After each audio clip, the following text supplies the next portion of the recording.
ശ്രീ ശ്രീജിത്ത് പണിക്കർ, ഇതുവരെ പുറത്തു വരുന്ന വിവരങ്ങളിൽ നിന്ന് എന്തൊക്കെയാണ് താങ്കൾ മനസ്സിലാക്കിയത്? ശ്രീ ഗോപി, ഞാൻ മനസ്സിലാക്കുന്നത് വളരെ ഓർഗനൈസ്ഡ് ആയിട്ടുള്ള ഒരു ക്രൈമാണ് ശബരിമലയിൽ നടന്നത് എന്നാണ്.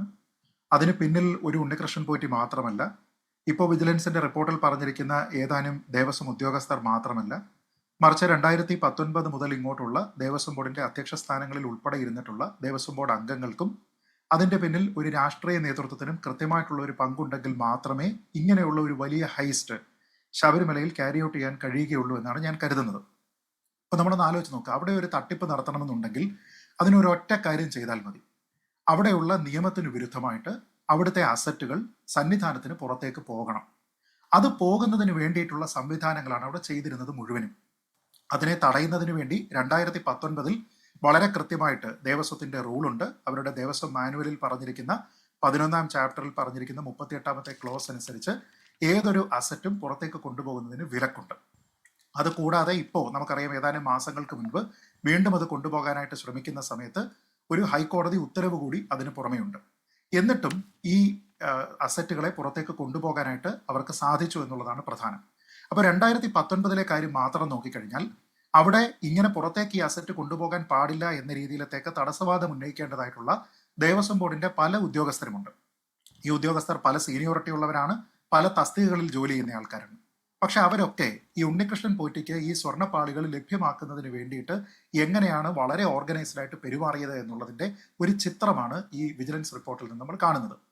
ഒരു അഡ്മിനിസ്ട്രേറ്റീവ് ഓഫീസർ ആദ്യം തന്നെ ഈ സ്വർണ്ണപ്പാളിയെ ചെമ്പുപാളിയാക്കി മാറ്റുന്നു. അതിനുശേഷം ദേവസ്വത്തിന്റെ ഉത്തരവ് വരുന്നത് എന്താണ്? അവിടെ ഈ സ്വർണ്ണപ്പണി നടത്തുന്നതിന് വേണ്ടിയിട്ട് പോറ്റിയെ ഏൽപ്പിക്കുക എന്നത് മാത്രമാണ് ബോർഡിന്റെ തീരുമാനം. പക്ഷെ ആ തീരുമാനം സെക്രട്ടറിയുടെ കയ്യിലേക്ക് വരുമ്പോൾ അതൊരു ഓർഡറായിട്ട് ഇഷ്യൂ ചെയ്യുന്ന സമയത്ത് ഈ പാളികളെല്ലാം ഇളക്കിയെടുത്ത് പോറ്റിക്ക് കൈമാറണം എന്ന് എഴുതി ചേർക്കുന്നു. ദേവസ്വം ബോർഡിന് ആ ഒരു തീരുമാനം ഉണ്ടായിരുന്നില്ല. പക്ഷെ എന്നിട്ടും സെക്രട്ടറി ആ ഒരു തീരുമാനം എടുക്കുന്നു. ഈ ഉത്തരവ് എന്തായാലും ബോർഡിന്റെ അധ്യക്ഷനും മറ്റും അംഗങ്ങളും കണ്ടിട്ടുണ്ടാകുമല്ലോ. എന്നിട്ട് എന്തുകൊണ്ട് ഞങ്ങളുടെ തീരുമാനം ഇതായിരുന്നില്ല എന്ന് പറഞ്ഞ് തിരുത്തിയില്ല? അപ്പൊ ഇതിലെ ഏറ്റവും പ്രധാനപ്പെട്ട ചെക്ക് ആൻഡ് ബാലൻസ് ആയിട്ട് പ്രവർത്തിക്കേണ്ടുന്ന ബോർഡ് അംഗങ്ങളും ബോർഡ് പ്രസിഡന്റും സെക്രട്ടറിയുടെ ഈ ഉത്തരവ് ശ്രീജിത്ത്, ഞാൻ ഒരു കാര്യം ചോദിച്ചോട്ടെ. അതായത് ഇപ്പൊ താങ്കൾ പറഞ്ഞത് ഈ ഇതിനകത്ത് ഉണ്ണികൃഷ്ണൻ പോറ്റിക്ക് കൈമാറണം എന്ന തീരുമാനം ഒരു ഉത്തരവായി ഇറങ്ങുന്നത് അവിടെ ജയശ്രീ എന്ന ബോർഡ് സെക്രട്ടറി ഈ ബോർഡിലെ തീരുമാനങ്ങൾ ഉത്തരവായി ഇറക്കിയപ്പോൾ നടത്തിയ ഇടപെടലാണ് ശരി. പക്ഷെ അതിനു മുമ്പ് തന്നെ ഈ തിരുവിതാംകൂർ ദേവസ്വം ബോർഡിന്റെ യോഗം ചേർന്നപ്പോൾ അതിനകത്ത് ഈ ഉണ്ണികൃഷ്ണൻ പോറ്റി ബാംഗ്ലൂർ എന്ന ഭക്തന്റെ പൂർണ്ണ ചെലവിലും ഉത്തരവാദിത്വത്തിലും ശാസ്ത്രവിധി പ്രകാരം തിരുവാഭരണം കമ്മീഷണറുടെ മേൽനോട്ടത്തിൽ പൂർത്തിയാക്കുന്നതിന് അനുവാദം നൽകി എന്നാണ് പറഞ്ഞിരിക്കുന്നത്. അപ്പോൾ അതിൽ ഒരു ഇംപ്ലൈഡ് മീനിങ് ആയിട്ട് പുറത്തു കൊണ്ടുപോകാം എന്നുകൂടി അർത്ഥമുണ്ടായിരുന്നോ അതിന്? അതല്ലാതെ ജയശ്രീയുടെ മാത്രം ഉത്തരവാദിത്വത്തിലാണോ ആ ഉത്തരവ് അങ്ങനെ ഇറങ്ങിയിട്ടുണ്ടാവുക? അല്ല, നമ്മൾ നോക്കിക്കഴിഞ്ഞാൽ ആ ബോർഡിന്റെ ഉത്തരവിൽ പറഞ്ഞിരിക്കുന്നതനുസരിച്ച് അതിന്റെ മെയിൻ്റനൻസ് വർക്ക് ക്യാരി ഔട്ട് ചെയ്യുന്നതിന് വേണ്ടിയിട്ട് വിധി പ്രകാരമുള്ള എല്ലാ കാര്യങ്ങളും ചെയ്യാനായിട്ട് ഉണ്ണികൃഷ്ണൻ പോറ്റിയെ എൻട്രസ്റ്റ് ചെയ്യുന്നു എന്നുള്ളത് മാത്രമാണ്. അതിന്റെ പ്ലെയിൻ റീഡിങ്ങിൽ അത് മാത്രമാണ്. അതിനർത്ഥം ശബരിമലയിലെ വ്യവസ്ഥാപിതമായിട്ടുള്ള രീതി അനുസരിച്ച്, അവിടുത്തെ റൂൾ അനുസരിച്ച് അത്തരത്തിലുള്ള എല്ലാ മെയിൻ്റനൻസ് ആക്ടിവിറ്റിയും ചെയ്യേണ്ടത് സന്നിധാനത്ത് തന്നെയാണ്. 98 വിജയ് മല്യ ഈ സ്വർണം അവിടെ കൊടുക്കുന്ന സമയത്ത് ഉൾപ്പെടെ എല്ലാ കാര്യങ്ങളും അങ്ങനെയാണ് ചെയ്തിട്ടുള്ളത്.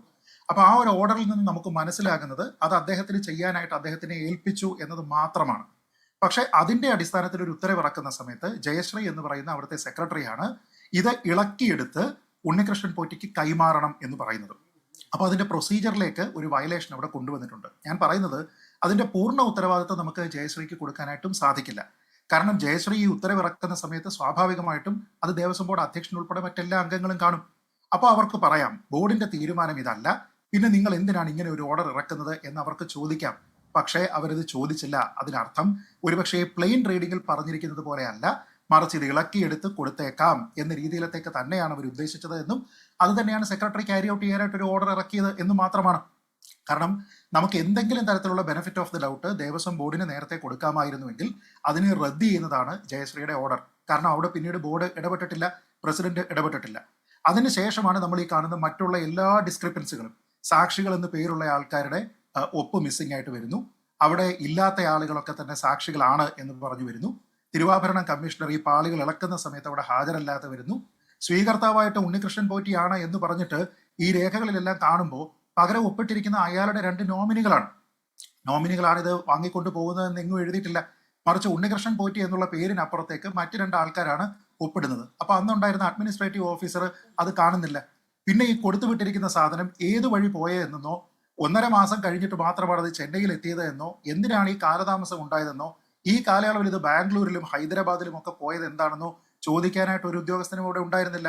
ചെന്നൈയിൽ ചെന്ന് ഭാരം അളക്കുന്ന സമയത്ത് തിരുവാഭരണം കമ്മീഷണർ അവിടെ ഉണ്ട്. ആദ്യം അളക്കുന്ന സമയത്ത് ഉണ്ടായിരുന്ന വെയിറ്റിനേക്കാൾ 4.5 കിലോ കുറവാണ് എന്ന് പറയുന്ന സമയത്ത് അന്നേരം തന്നെ അദ്ദേഹത്തിന് ഇടപെട്ടിട്ട് പറയാമായിരുന്നു, ഇതിൽ എന്തോ ഒരു തട്ടിപ്പ് നടന്നിട്ടുണ്ട്, ഇതായിരുന്നില്ല ഇതിന്റെ ഭാരം എന്ന് പറയാമായിരുന്നു. പക്ഷേ ഈ ഉത്തരവാദിത്തപ്പെട്ട ഈ തിരുവാഭരണം കമ്മീഷണർ അത് പറഞ്ഞില്ല. പിന്നെ പണി കഴിഞ്ഞതിന് ശേഷവും ഇതിന്റെ കസ്റ്റഡി പോറ്റിക്ക് തന്നെ കൊടുക്കുന്നതാണ് ഇതിൽ വീണ്ടും തട്ടിപ്പുണ്ടാക്കിയിരിക്കുന്നതിന് കാരണമെന്ന് വിജിലൻസ് പറയുന്നു. കാരണം അതിനുശേഷമാണ് അയാൾ നാടൊട്ടുക്ക് ഇത് ദർശനത്തിനും പ്രദർശനത്തിനും ഒക്കെ വേണ്ടിയിട്ട് കൊണ്ടുപോയത്. ആ സമയത്തും വൈകി മാത്രം സന്നിധാനത്തിലേക്ക് എത്തിയപ്പോൾ ഒരു ചോദ്യവും ഇയാളോട് ഉണ്ടായിരുന്നില്ല. എന്നിട്ട് സന്നിധാനത്ത് ഇത് തിരികെ എത്തുന്ന സമയത്ത് ഒരു എക്സിക്യൂട്ടീവ് ഓഫീസറുടെ നേതൃത്വത്തിലാണ് ഇതിന്റെ ഭാരം വീണ്ടും അളന്നു കുറിച്ച് ഈ മഹസറിൽ രേഖപ്പെടുത്തേണ്ടത്. അതുണ്ടായിട്ടില്ല. അതുപോലെ തന്നെ ഈ പീഠത്തിന്റെ കാര്യവും, ഈ സ്വർണം പൂശിയിരിക്കുന്ന ഒരു പീഠം അത് സന്നിധാനത്ത് കൊണ്ടുവന്നു എന്നതിന് രേഖയില്ല. പഴയ പീഠം ഇളക്കിയിട്ട് പുതിയത് വെച്ചു എന്നുള്ളതിന് രേഖയില്ല. അത് പാകമല്ല എന്ന് തോന്നിയിട്ട് അത് ഇളക്കിയെടുത്തതിന് ശേഷം ഈ ഉണ്ണികൃഷ്ണൻ പോറ്റിയുടെ കയ്യിൽ തന്നെ കൊടുത്തുവിട്ടു എന്നതിന് രേഖയില്ല. അതൊരു അഡ്മിനിസ്ട്രേറ്റീവ് ഓഫീസർ രേഖപ്പെടുത്തേണ്ടതാണ്, അതില്ല. എന്ന് വെച്ചാൽ ആവശ്യമുള്ള കാര്യങ്ങളൊന്നും തന്നെ ഒരാളല്ല, ഒരേ തസ്തികയിലുള്ള പല ആൾക്കാരും പല തസ്തികകളിലുള്ള പല ആൾക്കാരും മഹസറിലോ രജിസ്റ്ററിലോ ഏർപ്പെടുത്തുന്നില്ല, എഴുതുന്നില്ല, അതിനെ രേഖയാക്കുന്നില്ല എന്ന് പറഞ്ഞു കഴിഞ്ഞാൽ ഈ സ്വർണ്ണക്കടത്ത് തടയുന്നതിന് വേണ്ടിയിട്ട് അവിടുത്തെ ദ്വാരപാലകരായിട്ട്, അവിടുത്തെ ഗേറ്റ് കീപ്പേഴ്സ് ആയിട്ട് പ്രവർത്തിക്കേണ്ടുന്ന ദേവസ്വം ബോർഡിന്റെ ആൾക്കാരൊന്നും തന്നെ ഇടപെട്ടില്ല എന്നാണ് അതിനർത്ഥം. ഞാൻ പറഞ്ഞ ഇതിൽ പല ആൾക്കാർ മറ്റൊരു അർത്ഥം വളരെ ആസൂത്രിതമായി നടപ്പാക്കിയതാണ്, സംശയിക്കേണ്ടി വരും എന്ന് അല്ലേ? അതാണ് ഞാൻ പറയുന്നത്. അതായത് പല ആൾക്കാരുടെ പേര്, പല സീനിയോറിറ്റി ലെവലിലുള്ള പല തസ്തികളിലുള്ള ആൾക്കാരുടെ പേര് ഇതിൽ കൊടുത്തിട്ടുണ്ട്. ഞാൻ പറഞ്ഞത് ഇതിൽ ഒരാളെങ്കിലും ഇത് നടക്കുന്നത് ശരിയല്ല എന്നോ ഇത് ദേവസ്വം മാനുവലിന് വിരുദ്ധമാണ് എന്ന് പറഞ്ഞിട്ട് ഒരു തടസ്സവാദം അവിടെ ഉന്നയിക്കാതിരുന്നത് എന്തുകൊണ്ടാണ് എന്നുള്ള ചോദ്യത്തിന് മറുപടിയാണ് വിജിലൻസ് 14-15 പേജുകളിൽ പറഞ്ഞിരിക്കുന്നത്. നിയമവിരുദ്ധമായി ഉദ്യോഗസ്ഥർ ഇപ്രകാരം ചെയ്ത വിവരം ദേവസ്വം ബോർഡ് അധികാരികൾ അറിഞ്ഞില്ല എന്ന് കരുതാൻ കഴിയുന്നില്ല. എന്ന് വെച്ചാൽ ഒരു ബാഹ്യ പ്രേരണയോട് കൂടി മാത്രമേ ഇവരിങ്ങനെ പ്രവർത്തിക്കുകയുള്ളൂ. കാരണം ഇവരെല്ലാവരും ജൂനിയർ മോസ്റ്റ് ഉദ്യോഗസ്ഥരല്ല, വളരെ സീനിയർ ആയിട്ടുള്ള ഉദ്യോഗസ്ഥരാണ്. അവിടുത്തെ റൂൾസ് എന്തൊക്കെയാണെന്ന് കൃത്യമായിട്ട് ധാരണയുള്ളവരാണ്. ഉദ്യോഗസ്ഥർ അവരുടെ മാത്രം താല്പര്യപ്രകാരമാണ് ഇപ്രകാരം ചെയ്തത് എന്ന് കരുതാൻ കഴിയില്ല. 2019 ബോർഡ് അധികാരികളുടെ പ്രേരണയോ സമ്മർദ്ദമോ നിർദ്ദേശമോ ഉണ്ടായിരുന്നു എന്ന വസ്തുത ഗൗരവമായി അന്വേഷിക്കേണ്ടതാണ്. ഒപ്പം ഇത് ദേവസ്വത്തിന് പുറത്ത് കൊണ്ടുപോയി എന്ന് പറഞ്ഞിരിക്കുന്നതിൽ ഉത്തരവാദിത്വം ദേവസ്വം ബോർഡിനാണ് എന്ന് പറയുന്നു. പ്രശാന്ത് വരെ എക്സാക്ട്ലി. അപ്പോ പത്മകുമാർ മുതൽ ഇന്ന് പ്രശാന്ത് വരെ പറയുന്നത് എന്താണ്? ഞങ്ങളുടെ ഭാഗത്ത് വീഴ്ച ഉണ്ടായിട്ടില്ല എന്നാണ് പറയുന്നത്. എന്നിട്ട് ഈ ഉണ്ണികൃഷ്ണൻ പോറ്റി ആരാണെന്ന് നോക്കൂ, അതിനും പറയുന്നുണ്ട്. 5 പൈസയുടെ സ്ഥിര വരുമാനമില്ലാത്ത ഉണ്ണികൃഷ്ണൻ പോറ്റിയാണ് അവിടുത്തെ സ്പോൺസർ. അയാൾ അവിടെയുള്ള പ്രധാനപ്പെട്ട പല സ്വർണ്ണപ്പണികളുടെയും സ്പോൺസറായിട്ട് നിൽക്കുന്നത്. വിജിലൻസ് 2-4 ദിവസം കൊണ്ട് തന്നെ അതിൽ പല പണികളുടെയും യഥാർത്ഥ സ്പോൺസർ ആരാണ് എന്ന് കണ്ടെത്തിയിട്ടുണ്ട്. എന്നിട്ട് ഇയാൾ അവിടെ ചെയ്തിരിക്കുന്ന കാര്യങ്ങളെ എല്ലാം ലിസ്റ്റ് ചെയ്യുന്നുണ്ട്. നമ്മളൊന്ന് ആലോചിച്ച് നോക്കുക, ലക്ഷക്കണക്കിന് രൂപ ക്യാഷ് ആയിട്ട് അയാൾ ഇവിടെ ഡൊണേറ്റ് ചെയ്തിട്ടുണ്ട്. അതുകൂടാതെ അവിടെ ലിഫ്റ്റ് പോലെയുള്ള സംവിധാനങ്ങൾ വരുന്ന സമയത്ത് 10 ലക്ഷം രൂപ അതിനുവേണ്ടി ഡൊണേറ്റ് ചെയ്തു. ടൺ കണക്കിന് അരിയും പച്ചക്കറികളും കൊടുത്തു. പിന്നെ വലിയ ഭാരിച്ച പണച്ചെലവുള്ള പടിപൂജ, ഉദയാസ്തമന പൂജ, കളഭാഭിഷേകം, അന്നദാനം, ഇതൊക്കെ ഇയാൾ ചെയ്തു. അപ്പൊ ഇതെല്ലാം ചെയ്യാൻ വേണ്ടിയിട്ട് ഇയാൾ എങ്ങനെ ശ്രമിച്ചു? ഇയാളുടെ യഥാർത്ഥ സ്പോൺസർമാർ ആരാണ് എന്ന് കണ്ടെത്തണമെന്ന് വിജിലൻസ് തന്നെ പറയുകയാണ്. ആദ്യത്തെ 2 കാര്യങ്ങളിൽ സ്പോൺസർമാരെ പറ്റി പറയുന്നുണ്ട്. കേടായ വാതിൽ മാറ്റി പുതിയ വാതിൽ നിർമ്മിച്ച് സ്വർണം പൂശിയതില് ഈ കർണാടക ബെല്ലാരി സ്വദേശി ബിസിനസ്സുകാരനുമായ ഗോവർദ്ധൻ ആണ് ഒരു സ്പോൺസർ. പിന്നെ കട്ടളയിൽ പൊതിഞ്ഞ ചെമ്പുപാളികൾ സ്വർണം പൂശിയതിൽ മലയാളിയും ബാംഗ്ലൂരിൽ സ്ഥിര താമസക്കാരമായ അജികുമാറാണ്. പക്ഷെ ബാക്കി കാര്യങ്ങളിലൊന്നും ശ്രീജിത്ത് പറഞ്ഞ മാതിരി യാതൊരു സൂചനയും ഇല്ല. പടിപൂജയാണെങ്കിലും ഉദയാസ്തമന പൂജയാണെങ്കിലും ലക്ഷക്കണക്കിന് രൂപ ചെലവാക്കിയത്. ശ്രീ ഗോപി അതിന്റെ അവസാന പാരഗ്രാഫിൽ ഇത് കഴിഞ്ഞതിന് ശേഷം വിജിലൻസ് പറയുന്നത് ഇയാൾ ചെയ്തിരിക്കുന്ന ഈ ഓരോ പ്രവൃത്തിയുടെയും യഥാർത്ഥ സ്പോൺസർമാർ ആരാണ് എന്ന് അന്വേഷിച്ച് കണ്ടെത്തണം. ഇയാൾക്ക് സ്ഥിര വരുമാനം ഇല്ല. ഇയാൾക്ക് ഇവരെ ഈ പുള്ളിയുടെ ഇൻകം ടാക്സ് റിട്ടേൺസ് ഫയൽ ചെയ്തിരിക്കുന്നത് നോക്കുന്ന സമയത്ത് അയാൾക്ക് സ്ഥിര വരുമാനമില്ല. ഇത്രയും കാലഘട്ടത്തിലുള്ള അയാളുടെ ബാങ്ക് അക്കൗണ്ട് നോക്കുമ്പോൾ ഒരു സമയത്ത് മാത്രമാണ് ഒരു ഭാരിച്ച തുക, അത് ഏതാണ്ട് 8 ലക്ഷം രൂപ മറ്റോ അയാളുടെ അക്കൗണ്ടിലേക്ക് വന്നിട്ടുള്ളത്. അതല്ലാതെ നടത്തുന്ന ഒരു വരുമാനവും ഇല്ലാത്ത ഒരു വ്യക്തിക്ക് ഇങ്ങനെയുള്ള ട്രാൻസാക്ഷൻസ് നടത്താൻ അയാൾ എങ്ങനെ എംപവേർഡ് ആകുന്നു എന്നുള്ള ഒരു ചോദ്യമുണ്ട്. 2, മന്ത്രി ഉൾപ്പെടെ, അതേപോലെ തന്നെ പത്മകുമാർ ഉൾപ്പെടെ ശ്രീ പ്രശാന്ത് വരെയുള്ള ആൾക്കാരെല്ലാം പറയുന്നത് ഇത് എനിക്ക് ഉത്തരവാദിത്തമില്ല എന്നാണ്. അതെന്തുകൊണ്ടാണെന്ന് എനിക്ക് മനസ്സിലാകുന്നില്ല. ഇപ്പോ പല അവതാരങ്ങളും മുമ്പുണ്ടായിരുന്നു, ഇപ്പൊ അവതാരങ്ങളില്ല എന്ന് ശ്രീ PS പ്രശാന്ത് പറയുമ്പോൾ ഒരു കാര്യം നമ്മൾ ആലോചിച്ച് നോക്കുക. ഏത് സാഹചര്യത്തിലാണ് ഇപ്പോ ഒരു മെയിൻ്റനൻസ് വേണ്ടി വന്നത്? സ്പെഷ്യൽ കമ്മീഷണറുടെ അറിയിപ്പ് അദ്ദേഹത്തിനെ അറിയിച്ചിരിക്കണം, അദ്ദേഹത്തിന്റെ അനുമതി വാങ്ങണം, കോടതിയെ അറിയിക്കണം, അനുമതി വാങ്ങണം എന്ന് പറഞ്ഞ് 2019 ഉള്ളതിനേക്കാൾ കൂടുതലായിട്ടുള്ള ഒരു പ്രൊട്ടക്ഷന്റെ ഒരു ഗൈഡ് ലൈൻ ഇപ്പോൾ അദ്ദേഹത്തിന് ബൈൻഡിങ് ആയിരുന്നിട്ടും അതിനെ വയലേറ്റ് ചെയ്തിട്ടാണ് ഇപ്പോൾ ഇത് കൊണ്ടുപോകാൻ പോയത്. എന്തുകൊണ്ടാണ് ഇത് ഈ ഉണ്ണികൃഷ്ണൻ പോറ്റിയുടെ അടുത്ത് കൊടുത്തു വിട്ടില്ലല്ലോ എന്ന് ഇവർ പറയുന്നുണ്ട്. എന്തുകൊണ്ടാണ് ഉണ്ണികൃഷ്ണൻ പോറ്റിയുടെ അടുത്ത് കൊടുത്തു വിടാഞ്ഞത് എന്നതിനെക്കുറിച്ച് വളരെ കൃത്യമായിട്ട് വിജിലൻസ് കണ്ടെത്തിയിട്ടുണ്ട്. അതായത് ഞാനിത് കൊണ്ടുപോകാനായിട്ട് വരണമെന്നുണ്ടെങ്കിൽ എൻ്റെ കൂടെ ഉദ്യോഗസ്ഥർ വന്നാൽ ഞാൻ ചെലവെടുക്കത്തില്ല എന്നാണ് ഉണ്ണികൃഷ്ണൻ പോറ്റി പറഞ്ഞത്. ആ സമയത്താണ് തിരുവാഭരണം കമ്മീഷണർ ഉൾപ്പെടെ പറയുന്നത് നിങ്ങൾ കൊണ്ടുപോകണ്ട, ഞങ്ങൾ കൊണ്ടുപോയിക്കോളാം എന്ന് പറഞ്ഞത്. ഇപ്പോൾ അവിടെയുള്ള തിരുവാഭരണം കമ്മീഷണർ ഒരാളിന്റെ കടുംപിടുത്തം കൊണ്ട് മാത്രമാണ് ഈ പറയുന്ന തട്ടിപ്പ് അവിടെ ഇല്ലാതെയായി മാറിയത്. അതല്ലായിരുന്നുവെങ്കിൽ ഇദ്ദേഹം തന്നെ ഇത് കൊണ്ടുപോകുമായിരുന്നു. തട്ടിപ്പ് നടന്നോ ഇല്ലയോ എന്നുള്ളത് സ്റ്റിൽ സെക്കൻഡറി ആണ്. കാരണം അനധികൃതമായിട്ടാണ് അവിടെ നിന്ന് ഈ വസ്തു വീണ്ടും എടുത്തുകൊണ്ട് പോയിരിക്കുന്നത്. അപ്പൊ ഞാൻ പറയുന്നത് ഈ വിജിലൻസ് ഇതിൽ പറഞ്ഞിരിക്കുന്ന 2 പ്രധാനപ്പെട്ട കാര്യങ്ങളുണ്ട്. അന്നുണ്ടായിരുന്ന മെഷർമെന്റ് സന്നിധാനത്ത് നിന്ന് എടുക്കുന്ന സമയത്ത് 42.8 കിലോ ആയിരുന്നെങ്കിൽ അത് 39 ദിവസത്തിന് ശേഷം ചെന്നൈയിൽ എത്തുന്ന സമയത്ത് 4.5 കിലോയുടെ വ്യത്യാസമുണ്ടായിരുന്നു. അന്നത്തെ തിരുവാഭരണം കമ്മീഷണർ ആയിരുന്നയാൾ ഈ ഒരു വ്യത്യാസം കണ്ടുപിടിച്ചിരുന്നുവെങ്കിൽ അവിടെ വെച്ചിട്ട് ഇത് പ്രിവെന്റ് ചെയ്യാമായിരുന്നു. പക്ഷെ ഇയാൾ അതിൽ അനങ്ങിയില്ല. അവിടെ മെഷർമെന്റ് എടുത്തതാണ്, ഇയാൾ ആൾക്കാരെ അറിയിച്ചിട്ടില്ല. എന്ന് വെച്ച് കഴിഞ്ഞാൽ ഈ തട്ടിപ്പിന് വേണ്ടി ഇവര് ഒത്താശ ചെയ്തു കൊടുത്തു. അതുകൊണ്ട് 2 പോസിബിലിറ്റി അവിടെ പറയുന്നുണ്ട്.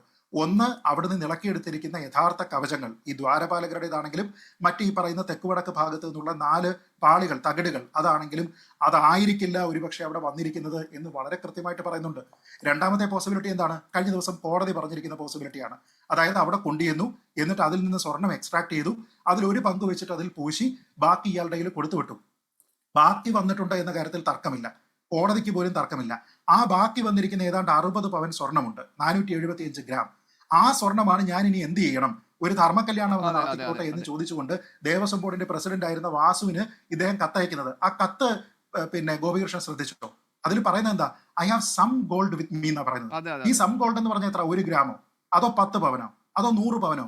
475 ഗ്രാമാണ് 60 പവൻ സ്വർണം. അത് എത്രയാണെന്നുള്ള കണക്ക് പോലും എഴുതാതെ ദേവസ്വം ബോർഡ് പ്രസിഡന്റിനെ അയക്കുമ്പോൾ ദേവസ്വം ബോർഡ് പ്രസിഡന്റ് ആദ്യം പറയേണ്ടത് എന്താ? എത്ര സ്വർണം നിങ്ങളുടെ കയ്യിലുണ്ട്? ഈ സ്വർണം ദേവസ്വം ബോർഡിൻ്റെതാണ്, നിങ്ങൾ അതിവിടെ കൊണ്ടുവരൂ. നിങ്ങൾ എന്തിനാണ് ഈ കല്യാണത്തിന്റെ കാര്യം ഡിസ്കസ് ചെയ്യുന്നത് എന്ന് ചോദിക്കേണ്ട ശ്രീ എൻ വാസു ചെയ്തത് എന്താ? ഇതിനു വേണ്ടിയിട്ട് സെക്രട്ടറിയോട് തീരുമാനം എടുക്കുന്നതിന് വേണ്ടി ശുപാർശ ചെയ്തു. എന്നിട്ട് ഇപ്പോൾ അദ്ദേഹം പറയുന്നത് എന്താ? ഈ സ്വത്ത് അതെ. എന്നിട്ട് കഴിഞ്ഞ ദിവസം മാധ്യമപ്രവർത്തകരോട് ശ്രീ വാസു പറഞ്ഞത് എന്താ? ഇത് എന്റെ ദേവസ്വം ബോർഡിന്റെ സ്വത്തല്ല, അയാളുടെ സ്വത്താണെന്ന്. അതായത് ഈ സ്വർണം ഈ പറയുന്ന ഉണ്ണികൃഷ്ണൻ പോറ്റിയുടേതാണെന്ന്. എടാ, ഈ സ്വർണ്ണം ഉണ്ണികൃഷ്ണൻ പോറ്റിയുടേതാണെങ്കിൽ അത് എങ്ങനെ കൈകാര്യം ചെയ്യണം? ഇത് വെച്ച് ആരുടെയും കല്യാണം നടത്തണോ വേണ്ടയോ എന്ന് തീരുമാനിക്കുന്നത് ദേവസ്വം ബോർഡ് പ്രസിഡന്റ് ആണോ? അപ്പൊ ഇത്തരത്തിലുള്ള നട്ടാൽ കുരുക്കാത്ത നുണയാണ് പത്മകുമാർ മുതൽ വാസു മുതൽ ഇന്ന് പ്രശാന്ത് വരെയുള്ള ആൾക്കാർ പറയുന്നത്. എന്ന് വെച്ചാൽ ഈ കാര്യങ്ങളെല്ലാം തന്നെ വ്യക്തമാക്കുന്നത് ഇതിൽ ഈ സർക്കാരിനോ ദേവസ്വം വകുപ്പിനോ ഇതിൽ നിന്ന് ഒഴിഞ്ഞു മാറാൻ കഴിയില്ല. ലോകത്തെവിടെയായാലും ഏത് സമയത്തും 24 വാർത്തകളും ഓഗ്മെന്റഡ് റിയാലിറ്റി പാക്കേജുകളും എക്സ്പ്ലെയിനറുകളും വിശദമായി കാണാൻ ഞങ്ങളുടെ യൂട്യൂബ് ചാനൽ നിങ്ങൾക്ക് സബ്സ്ക്രൈബ് ചെയ്യാം.